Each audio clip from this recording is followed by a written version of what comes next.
Hello everybody. आज हम electrostatics के नेक्स्ट टॉपिक की बात करेंगे। इस टॉपिक का नाम है electric field due to dipole. इससे पीछे वाले वीडियो में हमने electric dipole moment, ideal dipole और point dipole and dipole field, ये चार टॉपिक, छोटे छोटे टॉपिक्स की चर्चा की थी। आज हम उसी के अगले सेक्शन की बात करते हैं। It is also a long question for the academic exams, both for the CBSE and state boards. Okay, तो इस सेक्शन में हम तीन लॉन्ग क्वेश्चन की बात करेंगे। All these three questions are VVI according to the exams. Okay, first question, electric field due to dipole. हमने पिछले वीडियो में पढ़ा था इलेक्ट्रिक फील्ड ऑफ डाइपोल, ठीक है, डाइपोल फील्ड के बारे में, कि किसी भी डाइपोल के चारों ओर, मतलब दो चार्ज होते हैं, दोनों चार्ज का अपना अपना फील्ड होता है। ओके, तो यहां हम पढ़ेंगे कि अलग अलग पोजीशन पर, डाइपोल के अलग अलग पोजीशन पर इस डाइपोल के कारण इलेक्ट्रिक फील्ड का वैल्यू क्या होता है। इसी में पहला है, टॉपिक हो गया electric field due to dipole. Electric field due to dipole. Okay, इसका case first, on the axis. पहला केस ऑन द एक्सिस क्या है, डायग्राम पहले, first of all diagram.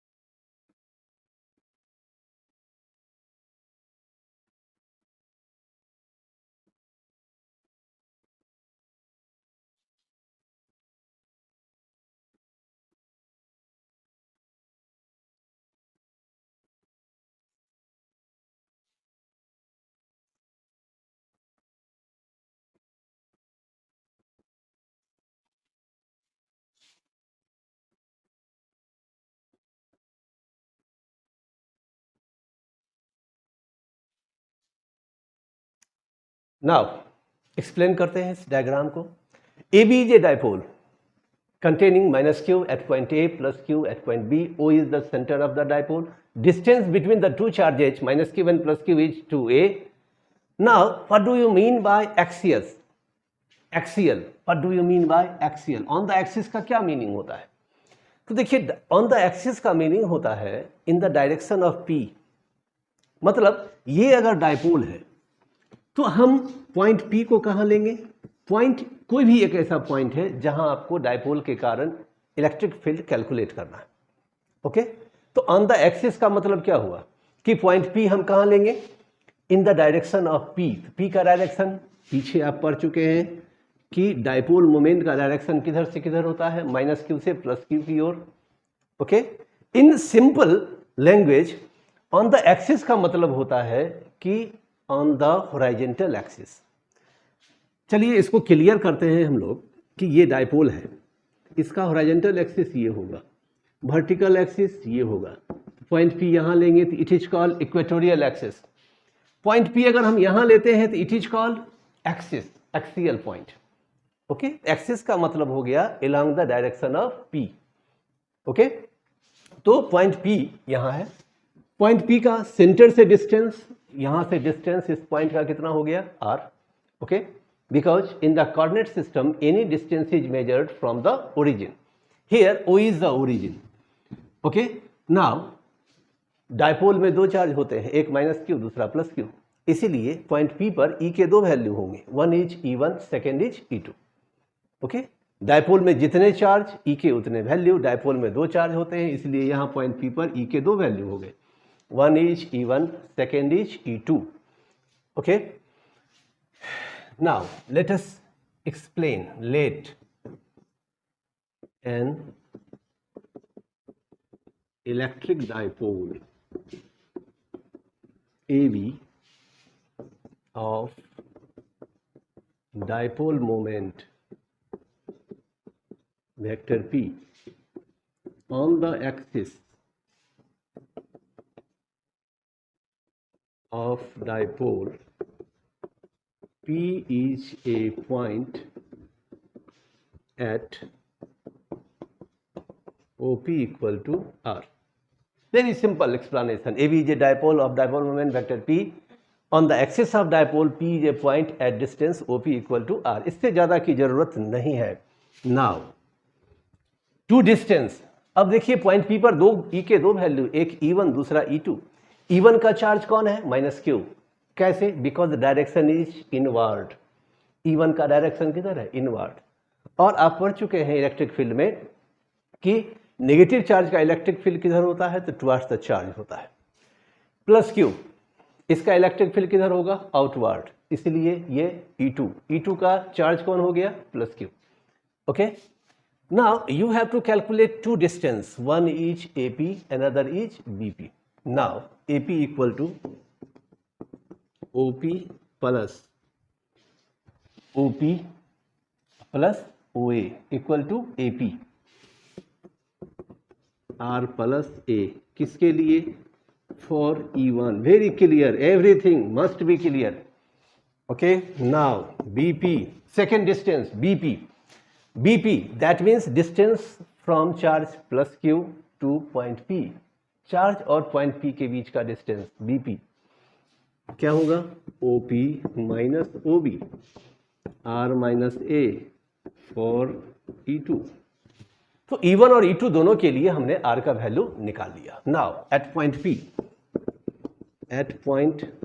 P E1 equal to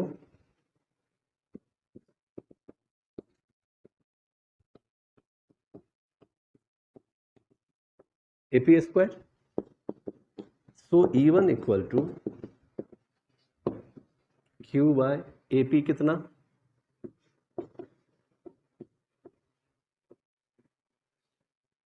along PA equation first. अब देखिए E1 का value formula क्या होगा? 1/4/ε0 Q by R square. E1 का चार्ज कौन? -Q, तो -Q. डिस्टेंस क्या है? -Q का P से डिस्टेंस कितना? AP square. AP का वैल्यू पहले ही कैलकुलेट कर चुके थे, रख दिया यहाँ. Now also E2 1/4/ε0 Q by distance, now BP square. So E2 equal to 1/4/ε0 Q by R minus A का whole square along BP. Equation second. दोनों इक्वेशन क्लियर है. E1 E2 दोनों का वैल्यू निकल चुका from equation first and second. अब दोनों को कंपेयर करके देखते हैं. बिकॉज पॉइंट P पर E1 E2 दोनों तो है, but the direction of the both is opposite to each other. दोनों का डायरेक्शन एक दूसरे के अपोजिट है. Now you have to compare the value of E1 and E2. Now 1/4/ε0 1/4/ε0 same, Q same, but the difference is here R plus A का whole square, here is R minus A का whole square. Okay. तो difference केवल इस sign का है. ठीक है. तो दोनों में से अब बड़ा कौन? This is the greater than this. E2 is greater than E1 because here denominator contains negative charge. Okay. तो ये डिनोमिनेटर छोटा है, ये डिनोमिनेटर बड़ा है. डिनोमिनेटर जितना छोटा होगा वैल्यू उतना बड़ा होगा. Very simple. Suppose 50/10 and 50/5. Which is greater? Obviously 50/5 is greater than 50/10. Okay, because 50/5 has a smaller denominator. इसका डिनोमिनेटर कितना है? 5. डिवाइड कीजिए 10 आएगा. इसका डिनोमिनेटर कितना है? 10. डिवाइड करोगे 5 आएगा. ओके. तो जिस किसी भी फ्रैक्शन का डिनोमिनेटर छोटा होगा that's value is larger than the other. So from equation first and second E2 greater than E1. E2 greater than E1. Okay, E2 is greater than E1 but direction is opposite, but direction is opposite. So resultant electric field E equal to E2 minus E1. Okay, according to the vector rule, two vectors having unequal values but opposite direction has resultant equals to the difference. तो यहां क्या है कि दोनों का value different है, okay, और direction भी अपोजिट है. So resultant E equal to E2 minus E1. So E equal to 1/4 pi epsilon naught Q by R minus A का whole square Q by R plus A का whole square. दोनों का value रख दिया common. 1/4 pi epsilon into Q 1 by R minus A square minus 1 by R plus A square. 1/4 pi epsilon naught Q. LCM simply multiply the two. R plus A square minus R minus A square equal to 1/4 pi epsilon naught Q. Here A plus B का whole square R square plus A square plus 2AR minus A square plus B square minus 2AB. R square minus A square का whole square equal to 1/4 pi epsilon naught Q R square minus A square का whole square R square plus A square plus 2AR minus R square minus A square plus 2AR. Okay? Cancel out. Now E equal to 1/4 pi epsilon naught Q into 4AR by R square minus A square का whole square equal to 1/4 pi into Q into 2A into 2R by R square minus A square का whole square. Here Q into 2A equal to P for dipole moment. So E equal to 1/4 pi epsilon naught P into 2R by R square minus A square का whole square. Now review the whole process. E2 greater than E1 but direction is opposite. So resultant electric field E equal to E2 minus E1. बड़ा में से छोटा को घटा लेंगे. Very simply समझिए कि यहाँ ज़्यादा कुछ दिमाग आपको नहीं लगाना है. आपको डिसाइड ये करना है कि E1 E2 में बड़ा कौन. तो here E2 is greater than E1 but direction is opposite. So resultant is greater minus smaller E2 minus E1. Very simple. दोनों का वैल्यू रख दिया. कॉमन आया 1/4 pi epsilon naught into Q. This is the rest. इसको हमने solve किया. R minus A का whole square R plus A का होल स्क्वायर दोनों मल्टीप्लाई हो गए. A minus B into A plus B A square minus B square का whole square cross multiply. Simply भिन्न का घटाव है ये. ठीक है. R plus A square minus R minus A square. ये है A प्लस बी के होल स्क्वायर पर, ये है A माइनस बी के होल स्क्वायर पर. इसको तोड़ दिया. ओके. माइनस से इसको मल्टीप्लाई कर दिया. कट कर आ गया Q 1/4 pi epsilon naught Q into 4AR by R square minus A square का होल स्क्वायर. नाउ 4AR को तोड़ेंगे 2A into 2R. Q into 2A equal to P. E equal to 1/4 pi epsilon naught P into 2R by R square minus A square का whole square. Okay. For dipole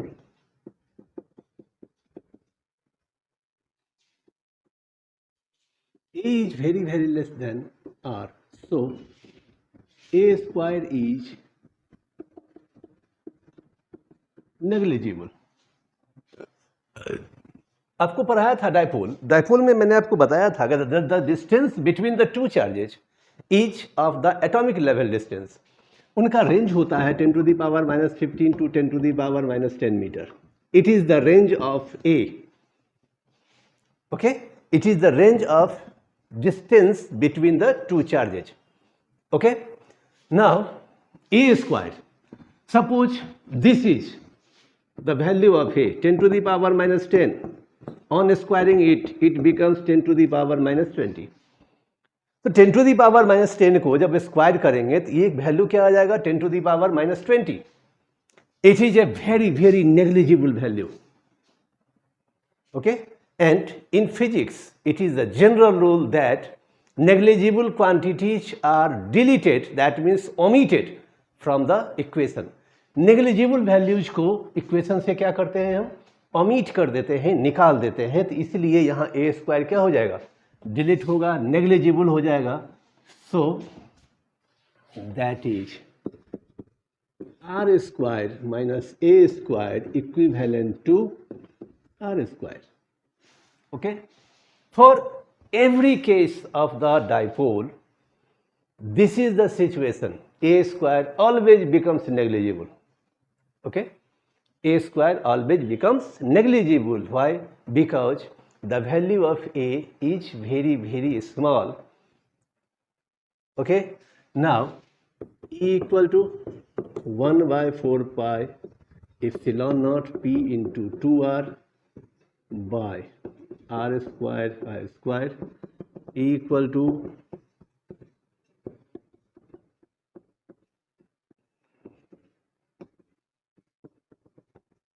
1 by 4 pi epsilon naught 2 p by r cube. This is the formula for electric field on the axis of dipole. Okay, now that is E inverse r cube. Here is the relation which was described before. Okay, कि E का R के साथ relation क्या होता है, मतलब for a dipole E inverse r cube, in general E inverse r square, but for particular case of dipole E inverse r cube. This is the VBI point. It is generally asked that may E for electric field has a cube inverse relation with the distance r. कहेंगे yes कि E का R के साथ cube inverse relation होता है. ठीक है, तो होता है किसके लिए, तो फॉर ए डाइपोल. ओके, कहाँ, on the axis of dipole. Okay, तो this is the relation, this is the this is the expression for the electric field due to dipole on the axis. Most VBI question generally asked in several exams, academic exams. Okay.